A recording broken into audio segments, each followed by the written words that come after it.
Hello বন্ধুরা, welcome to my channel অন্ধকারের রহস্য। আজকে তোমাদের যে ঘটনাটা শোনাতে চলেছি সেটি আমার এক সাবস্ক্রাইবার বন্ধু অয়ন বেহালা থেকে লিখে পাঠিয়েছে। অয়নের অফিস কলিগ অর্ণব কদিন আগে দীঘায় ঘুরতে গিয়েছিল। তার সাথে ওই দীঘার হোটেলে ঘটা একটি ভয়ঙ্কর ঘটনা তোমাদের সাথে শেয়ার করতে চলেছি। যারা আমার চ্যানেলটা নতুন শুনছো বা দেখছো তারা অতি অবশ্যই চ্যানেলটাকে সাবস্ক্রাইব করে দিয়ে পাশে থাকা বেল নোটিফিকেশানটাকে অন করে দেবে এবং অতি অবশ্যই অলটাকে প্রেস করে রাখবে, যাতে যখনই আমরা নতুন নতুন ঘটনা ছাড়বো তার নোটিফিকেশান যাতে সবার আগে তোমাদের কাছে গিয়ে পৌঁছায়। আর ভালো লাগলে অতি অবশ্যই লাইক করবে, বেশি বেশি করে শেয়ার করবে, আর ঘটনাগুলো কেমন লাগছে অবশ্যই কমেন্ট বক্সে লিখে জানাবে। তো চলো আর বেশি কথা বাড়াচ্ছি না, সোজা ঘটনায় চলে যাচ্ছি। অর্ণব কলকাতার এক বেসরকারি অফিসে চাকরি করে। বছরখানেক আগে পুজোর ছুটির সময় দিন দুয়েকের জন্য অর্ণব ভাবল দীঘায় ঘুরতে যাবে। সেই মতো টিকিট কেটে হাওড়া থেকে ত্রাম্বলিপ্ত এক্সপ্রেস ধরে দীঘার উদ্দেশ্যে রওনা দিল অর্ণব। অর্ণবের ট্রেন যখন দীঘায় গিয়ে পৌঁছলো তখন ঘড়িতে বাজে এই সকাল 10টা সোয়া 10টা হবে। ট্রেন থেকে নেমে লাগেজপত্র নিয়ে অর্ণব ধীরে ধীরে স্টেশনের বাইরে এলো। স্টেশনের বাইরে এসে দেখলো অনেক টোটো অটো দাঁড়িয়ে আছে এবং ডাকাডাকি করছে ওল্ড দীঘা নিউ দীঘা, যে যেখানে যেতে চায়, এবং বলছে কম পয়সায় হোটেল দেখে দেবে, এই সমস্ত শুনতে পাচ্ছে। আমরা সকলেই জানি যে দীঘা স্টেশনের বাইরে এরকম দাঁড়িয়ে থাকে, সবাই ডাকাডাকি করে। তো সেই মতো অর্ণব কী করলো, একটা টোটোর দাদার সাথে কথাবার্তা বলল এবং বলল যে নিউ দীঘায় নিয়ে যেতে। তো লাগেজপত্র নিয়ে অর্ণব টোটোয় উঠে পড়লো। খানিকটা যাওয়ার পর গল্প করতে করতে অর্ণব টোটো ওই দাদাকে বলল যে নিউ দীঘার একটু ফাঁকা জায়গা দেখে একটা হোটেল দেখাতে, কারণ অর্ণব একটু নিরিবিলিতে থাকতে বেশি পছন্দ করে। আর ওল্ড দীঘাতে একটু বেশি জনবসতি আছে, বেশি মানে ট্যুরিস্ট অনেক বেশি যায়, সেই জন্য অর্ণব নিউ দীঘার একটি হোটেলে গেল। তো সেই কথা অর্ণবের কথা মতো টোটোর যে দাদা সে একটি হোটেলের কাছে নিয়ে গেল, সেখানে নামিয়ে দিল। অর্ণব কী করলো, টাকা পয়সা পেমেন্ট করে টোটো দাদাকে ছেড়ে দিল। লাগেজ নিয়ে নেবে অর্ণব দেখছে যে তুলনামূলক আশপাশে যতগুলো হোটেল আছে তার থেকে এই হোটেলটা যেন একটু বেশিই ফাঁকা ফাঁকা। অথচ হোটেলটা যে খারাপ দেখতে তা কিন্তু নয়, হোটেলটা বেশ বড়, 3তলা হোটেল এবং অনেকগুলো রুম আছে।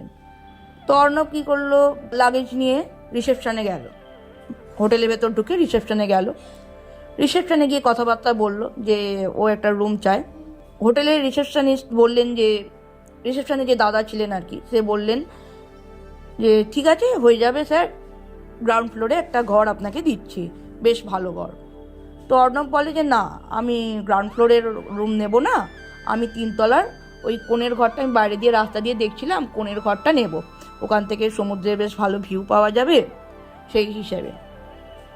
কিন্তু ম্যানেজার আর কি কোনো মতেই রাজি হচ্ছিল না, বলল না, এই ঘরটা আপনাকে দেওয়া যাবে না, ওই ঘরটা বাদ দিয়ে আপনি যে কোনো ঘর নিতে পারেন, তাতে কোনো অসুবিধা নেই, কিন্তু ওই ঘরটা দেওয়া যাবে না, অসুবিধা আছে।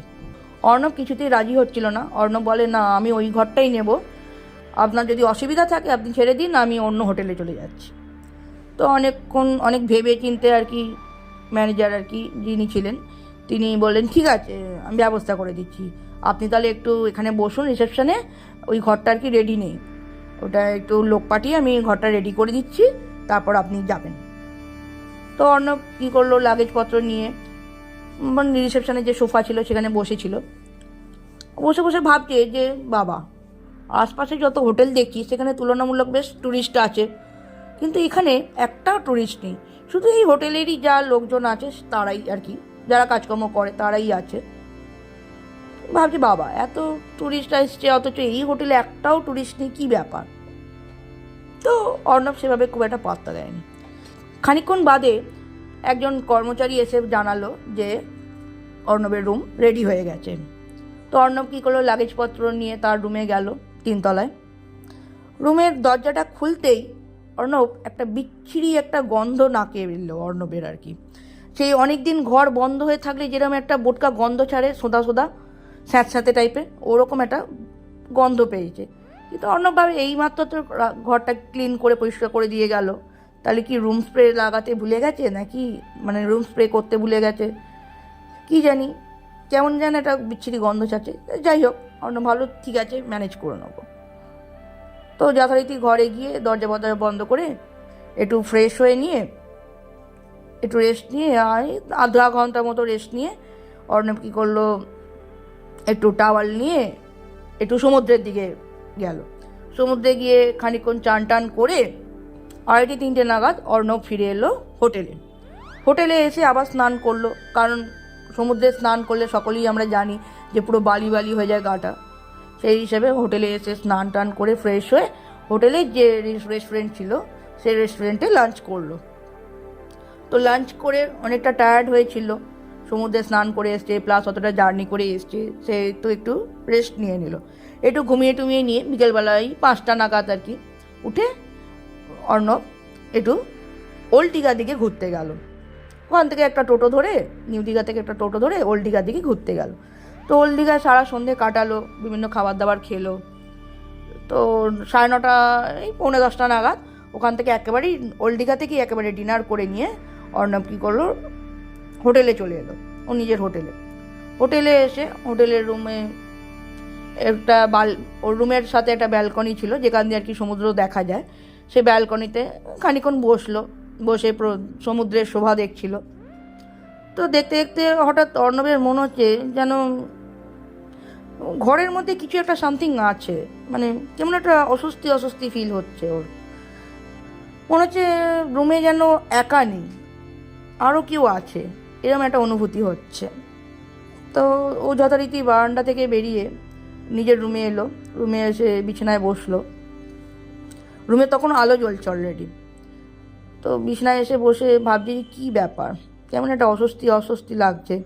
তো ভাবছি হয়তো টায়ার্ডের জন্য এরকম মনে হচ্ছে, যাকে শুয়ে পড়ি বলে কী করেছে, লাইট নিভিয়ে নাইট ল্যাম্পটা শুধু জেলে অর্ণব শুয়ে পড়েছে।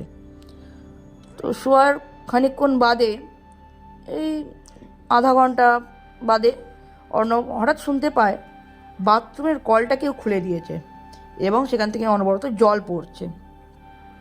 কিন্তু অর্ণব ভাবছে আমি তো বাথরুম যাইনি এবং কল খোলার কোনো প্রশ্নই উঠছে না। ও যথারীতি কী করেছে, লাইটটা জেলে, রুমের আর কি লাইটটা জেলে বাথরুমে গেছে, বাথরুমের লাইট জ্বেলেছে, গিয়ে দেখছে কোনো কলও খোলা নেই এবং কোনো জলও পড়েনি, পুরো শুকনো বাথরুম যেমন থাকে তেমনই আছে, পরিষ্কার পরিচ্ছন্ন, একদম টিপটপ। তো ভাবে হঠাৎ করে কী হচ্ছে, জল খোলার শব্দ পাচ্ছি, তাহলে কি পাশের রুম থেকে আসছে? তো কী করেছে, বাথরুমের দরজা বন্ধ করে দিয়ে লাইট ফাইট বন্ধ করে আবার শুয়ে পড়েছে। এবার একটু অস্বস্তি লাগছে ওর, একবার এপাশ একবার ওপাশ করছে, সেভাবে ঘুমটা আর কি প্রপার আসছে না। আরও খানিকক্ষণ বাদে অর্ণব বুঝতে পারে ঘরের মধ্যে কেউ খালি পায়ে চলাচল করছে। একটা হাঁটাহাঁটি করলে একটা পায়ের তো শব্দ একটা হয় মেঝেতে, সেরকম একটা শব্দ শুনতে পাচ্ছে। অর্ণব আবার উঠে বসে খাটের ওপর, উঠে বসে দেখছে যে না, কোথাও কিছু নেই, কিন্তু একটা ভয় কাজ করছে, বিভিন্ন রকম আওয়াজ যেহেতু শুনতে পাচ্ছে সেই হিসেবে একটা ভয় কাজ করছে। তো অর্ণব কী করে, রুমের লাইটটা জ্বালিয়ে বিভিন্ন দিক দেখে যে না, সব ঠিকঠাক আছে, দরজাও সুন্দর করে লক করা আছে, কোনো কিছু অসুবিধা নেই। তো অর্ণবের যেহেতু একটু ভয় লাগছিল, ও কী করে, লাইটটা জেলে রেখেই শোয়ার আরও খানিকক্ষণ বাদে, প্রায় তখন ঘড়িতে বাজে 1টা-1:30 হবে রাত্রি, তখন শুনতে পায় পাশের রুম থেকে কোনো কাঠের চেয়ার আর কি মেঝেতে ঘষে টানলে যেরকম আওয়াজটা হয় ওরকম একটা কর আওয়াজ হচ্ছে। তো অর্ণব ভাবে, বাবা এত রাত্রে চেয়ার ধরে টানাটানি কে করছে? এখন তো যথারীতি সবার ঘুমানোর টাইম, চেয়ার ধরে টানাটানি কে করছে? অর্ণব তখন কি করে, রুমের দরজাটা খুলে বাইরেটায় যায়, বাইরে গিয়ে পাশের রুমে দেখে যে কেউ আছে কি না। তো দেখছে না, পাশের রুমটা পুরো বাইরে দিয়ে তালা দেওয়া, কেউ নেই, কোনো ট্যুরিস্ট নেই আর কি। তো অর্ণবের আরও একটু ভয় লাগে তখন, যে বাবা ট্যুরিস্ট নেই, কোনো লোক নেই, অথচ এরকম আওয়াজটা তাহলে কি, কোথা থেকে আসছে? তো অর্ণব অনেকটাই ভয় পেয়ে যায় তখন। অর্ণব কী করে, তাড়াতাড়ি করে এসে দরজায় লক করে দিয়ে লাইট জেলে রেখেই ঘুমানোর চেষ্টা করে। তো সারা রাত্রি সেভাবে ঘুমটা ওর হয়নি, যেহেতু ভয় পাচ্ছিল অনেকটা বেশি। এপাশ ওপাশ করে কোনো রকমে আর কি টাইমটা কাটিয়েছে। সকাল হতে অর্ণব আবার ঘুম থেকে উঠে, মানে ঘুম বলতে ওই রকম আর কি আধা ঘুম আধা জায়গা এরকম, উঠে ফ্রেশ ট্রেশ হয়ে নিচে যায়। নিচে গিয়ে তখন রিসেপশানে আর কি বলে যে এরকম আপনাদের হোটেলে কি কিছু প্রবলেম আছে? তো বলছে না, আমাদের হোটেলে তো কিছু প্রবলেম নেই। কেন, কি হয়েছে? বলছে না, কিছু হয়নি। তো অর্ণব সেই মুহূর্তে আর কিছু বলে না। ব্রেকফাস্ট করে অর্ণব, ব্রেকফাস্ট করে নিয়ে ভাবে কী করবো সারাদিন, একটু ঘুরে আসি। তো একটু একটা টোটো ঠিক করে ওই মোহনা, তাজপুর এসব ঘুরতে বেরিয়ে পড়ে। ঘুরে টুরে সেদিনকে এবার রোদ্দুরও ছিল, বেশ গরম ছিল আর কি, গরমকালে ঘুরতে গিয়েছিল। মানে তখন পুজোর সময় অতটা ঠান্ডা পড়ে না, তো গরম ছিল বেশ ভালো। ঘুরে টুরে এবার দুপুরবেলা যথারীতি হোটেলে এসছে।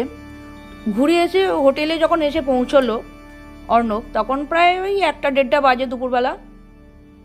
তো কী করেছে, ওর রুমে গেছে 3তলাতে। এবার রুমের দরজাটা খুলে যখন ঢুকলো, সব রুমে তো সব কিছু বন্ধই ছিল, দরজা জানলা সব বন্ধ, ব্যালকনির দিকে বারান্দার দরজা সব বন্ধ।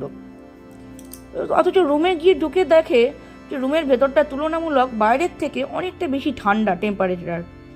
তো অর্ণব ভাবে যে আমি তো এসি রুম নিয়ে নিই, এসি চলছে, ঠান্ডা হবে, তা তো নয়, তাহলে রুমের ভেতরটা এত ঠান্ডা লাগছে কেন?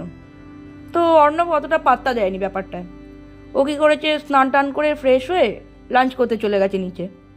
নিচের একটা বারের দোকান থেকে লাঞ্চ করে এসছে। লাঞ্চ করে এসে রুমেতে রেস্ট নেয়। রেস্ট নিয়ে আবার বিকেলবেলা ঘুম থেকে উঠে ও বেরিয়ে পড়ে ওল্ড দীঘার উদ্দেশ্যে।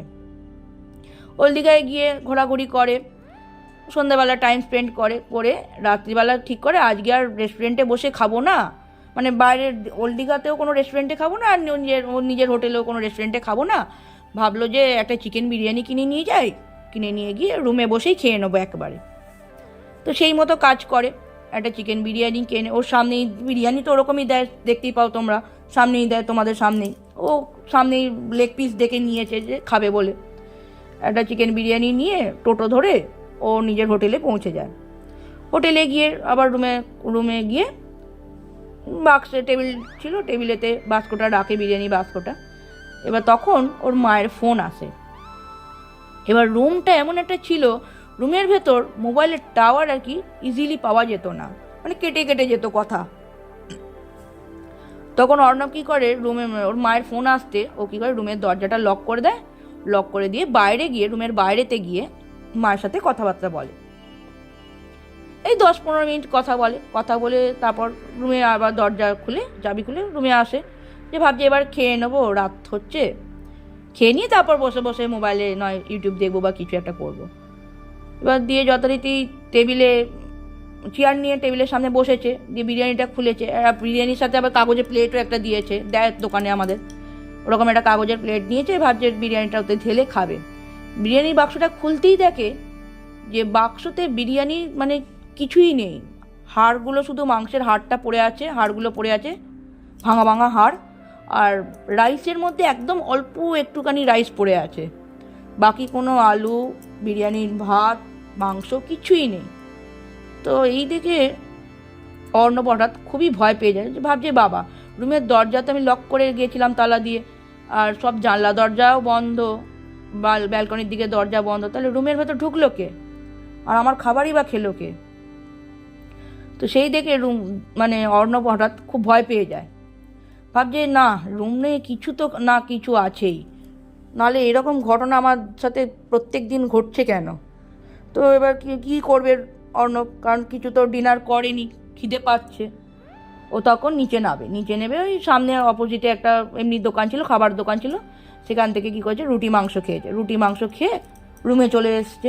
রুমে এসে লাইট নেবায়নি, লাইট জ্বালিয়েই ঘুমোচ্ছে।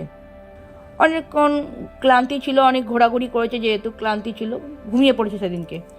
এবার ঘুমের মধ্যে হঠাৎ, তখন রাত্রির কটা হবে জানা নেই, হঠাৎ শুনতে পায় যে কোনো একটা মহিলা ফুপিয়ে ফুপিয়ে কাঁদছে। সেই শুনে ধরপড়িয়ে আর কি অর্ণবের ঘুমটা ভেঙে যায়, ধরপড়িয়ে উঠে পড়ে, বিছানার ওপর বসে পড়ে।